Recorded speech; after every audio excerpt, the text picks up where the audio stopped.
Isabel usaba esa voz que empleaba cuando creía estar siendo paciente con alguien que consideraba inferior. En este caso, yo.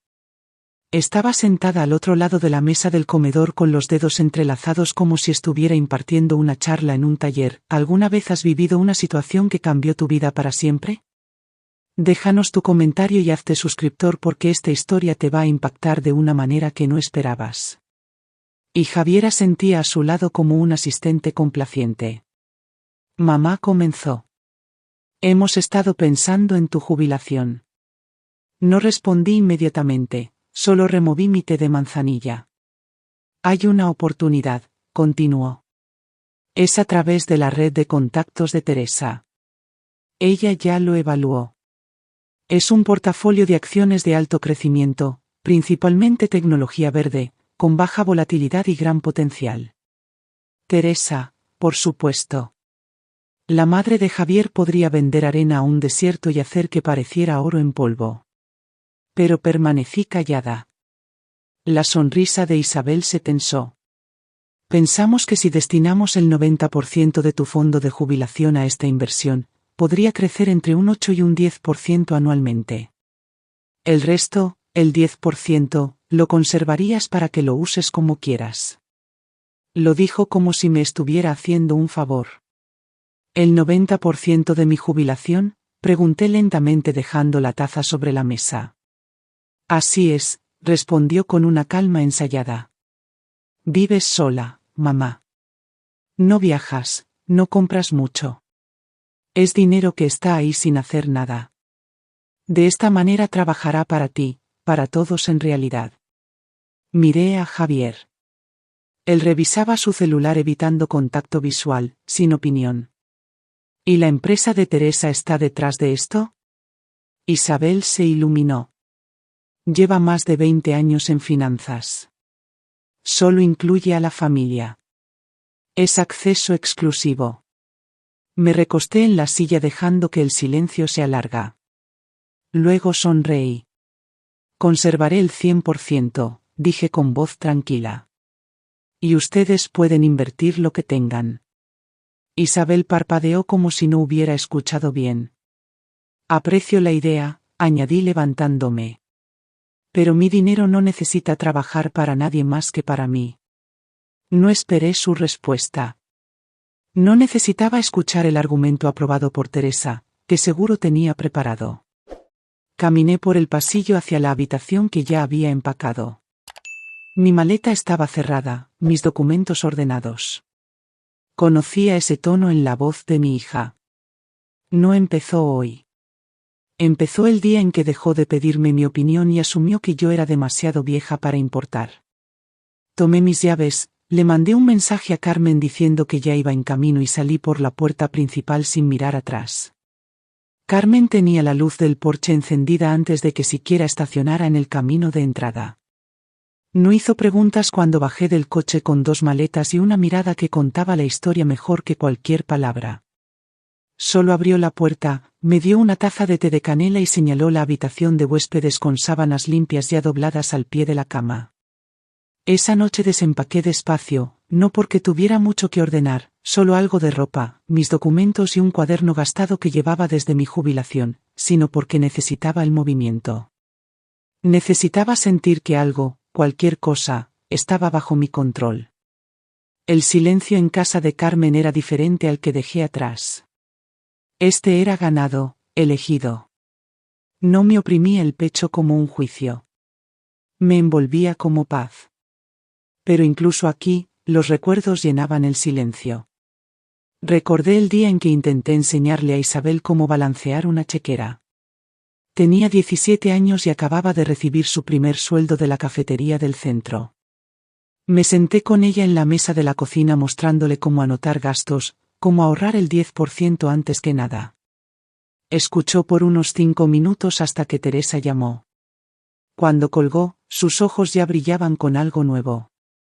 Teresa dice que los presupuestos son para quienes no piensan en grande, me dijo. La verdadera riqueza requiere riesgo. No tuve nada que decir a eso, nada que ella quisiera escuchar. Al menos no fue la primera vez que la voz de Teresa reemplazó la mía. Con los años se volvió un patrón. Yo ofrecía cautela. Teresa prometía ganancias. Yo ofrecía seguridad. Teresa vendía sueños e Isabel siempre elegía el brillo. Ahora, desde la ventana de Carmen, veía el mundo girar como si nunca me hubiera ido. No la llamé para advertirle de nuevo. No le pregunté si estaba segura.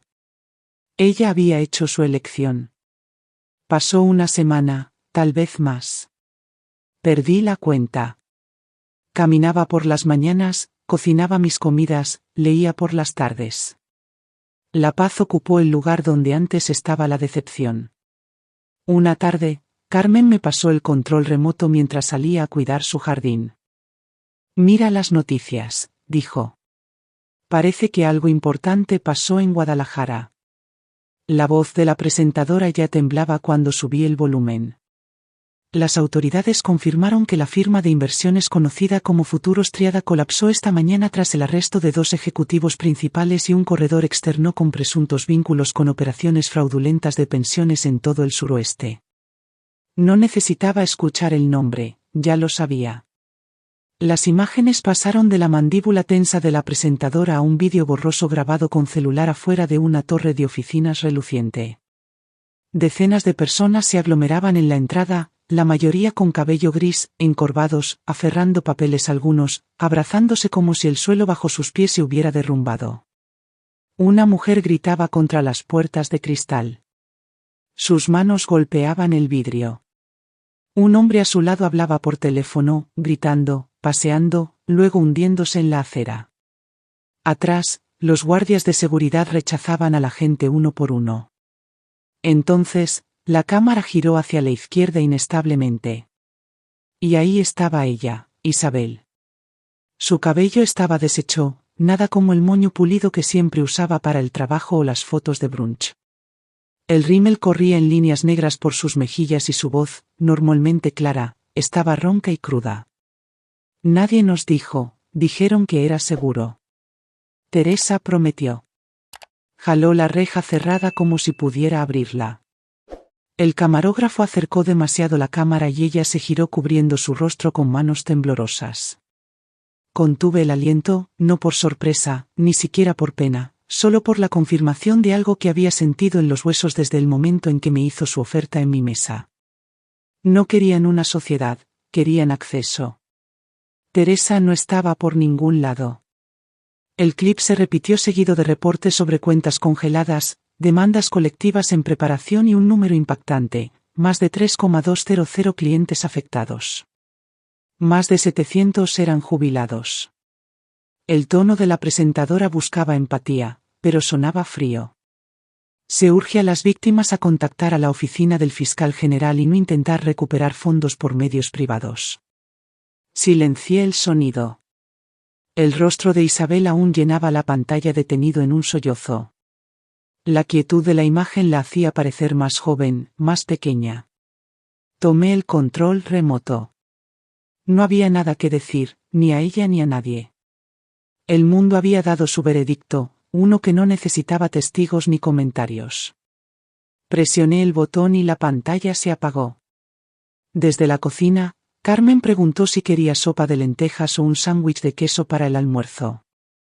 Respondí tranquilamente como siempre y me acerqué a poner la mesa. Isabel entró con la llave de repuesto, la que estaba bajo la tercera piedra junto a las escaleras. Todavía estaba ahí como sabía que estaría. Algunas cosas las dejé sin cambiar a propósito, no por sentimentalismo, sino para que ella enfrentara lo que cambió por sí solo. Pronunció mi nombre al entrar. Una vez, 2 veces, luego nada.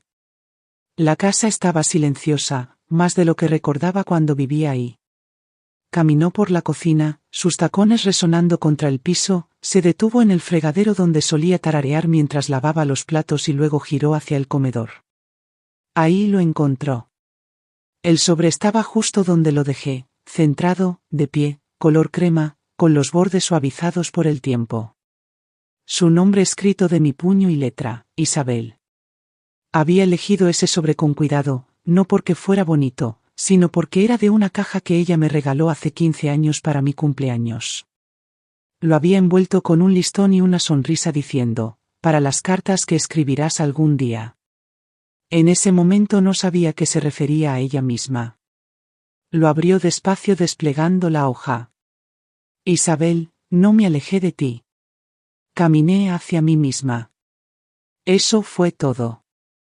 Sin acusaciones, sin listar ofensas, heridas o los momentos en que me habló como si fuera un mueble.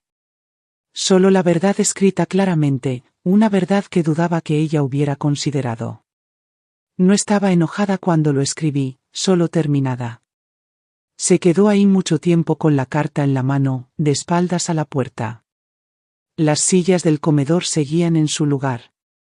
El florero en la mesa aún tenía eucalipto seco. La casa no resonaba, pero tampoco ofrecía consuelo. Estaba demasiado limpia, demasiado final.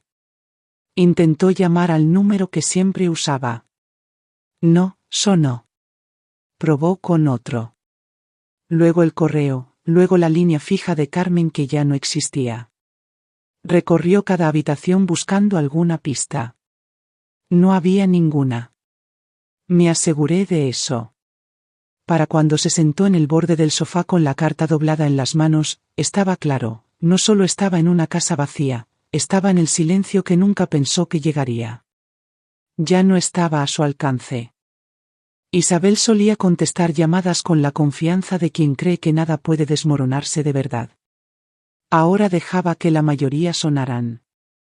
No eran de clientes, no eran de Javier, eran de cobradores, bancos o, peor aún, de amigos que habían oído.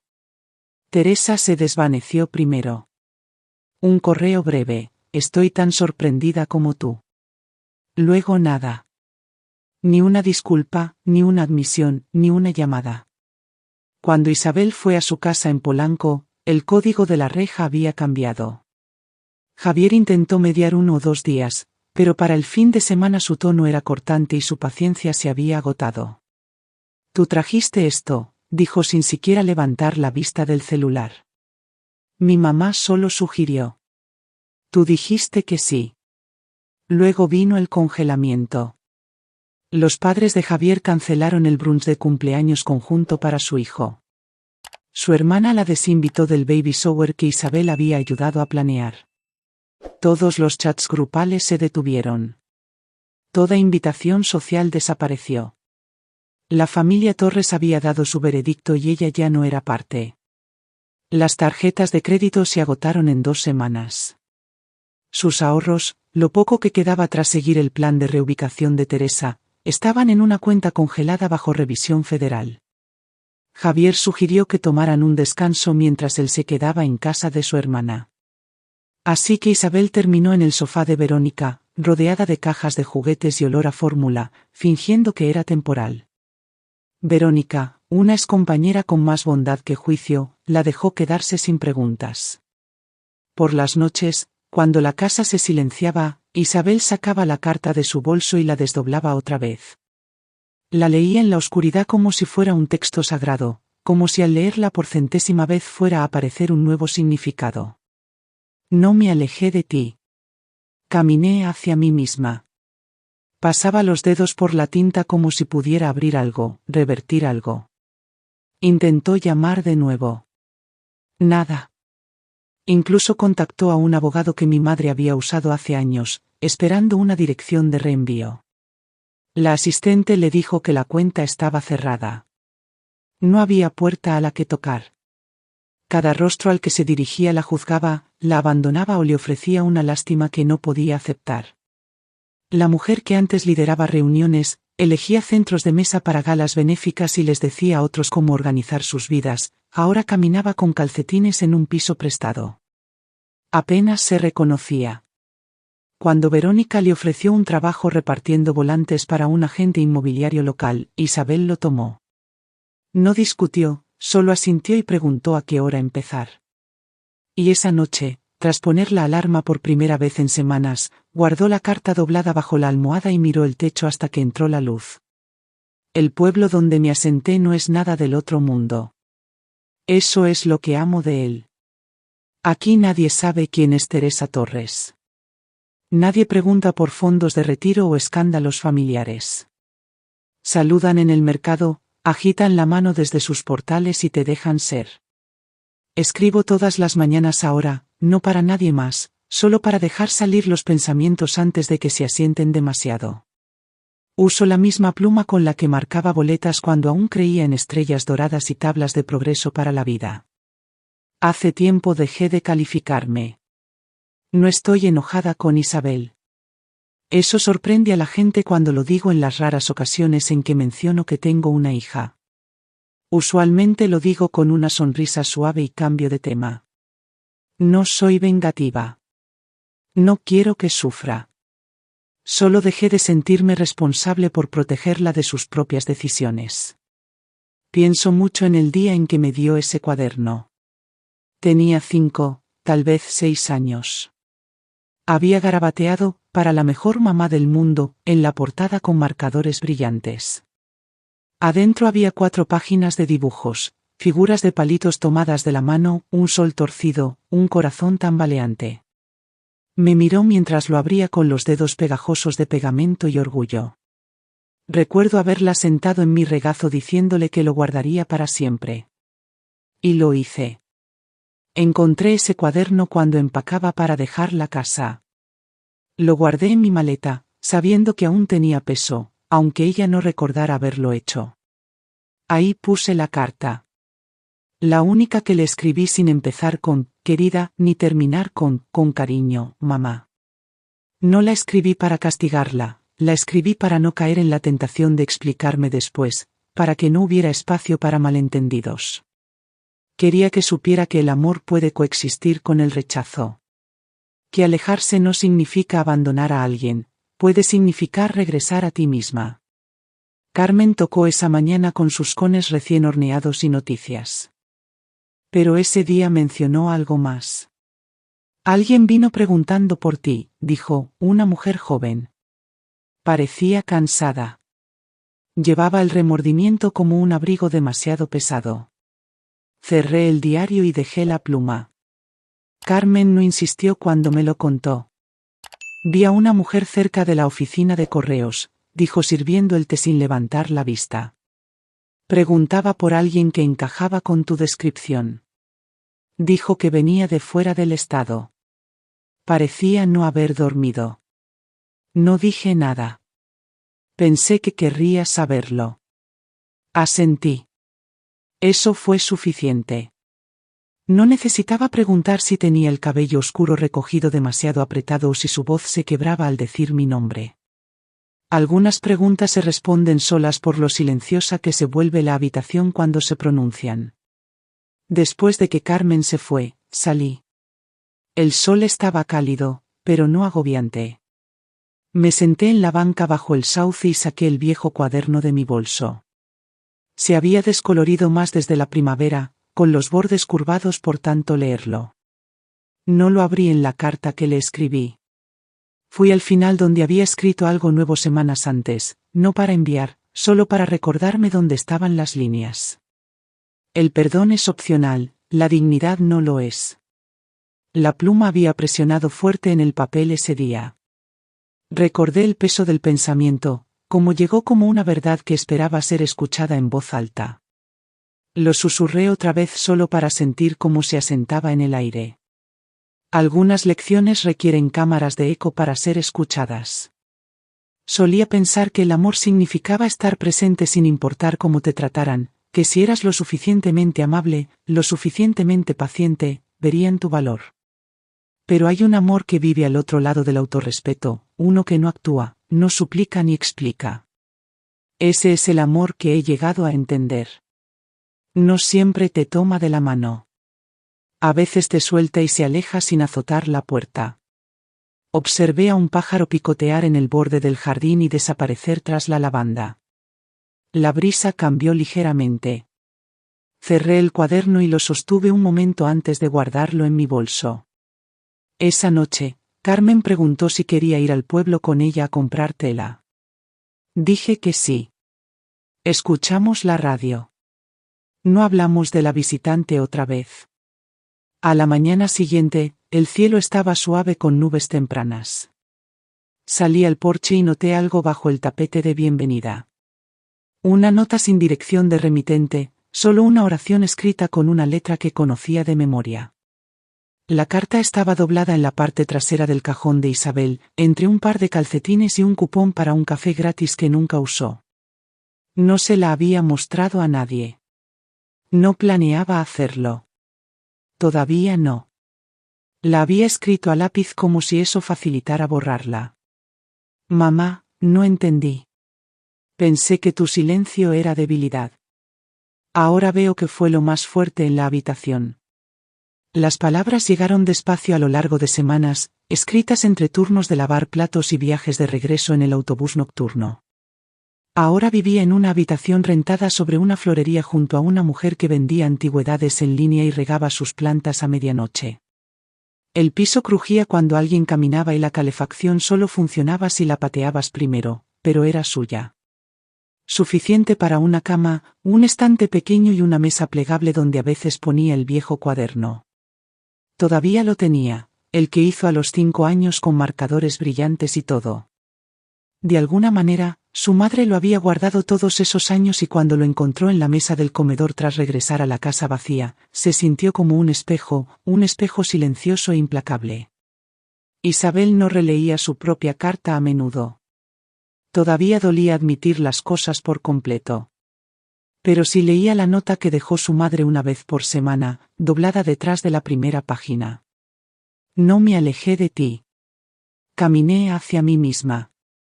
El significado cambiaba cada vez que la leía. Esa era la cosa extraña de las palabras, se hacían más profundas cuanto más las dejabas resonar.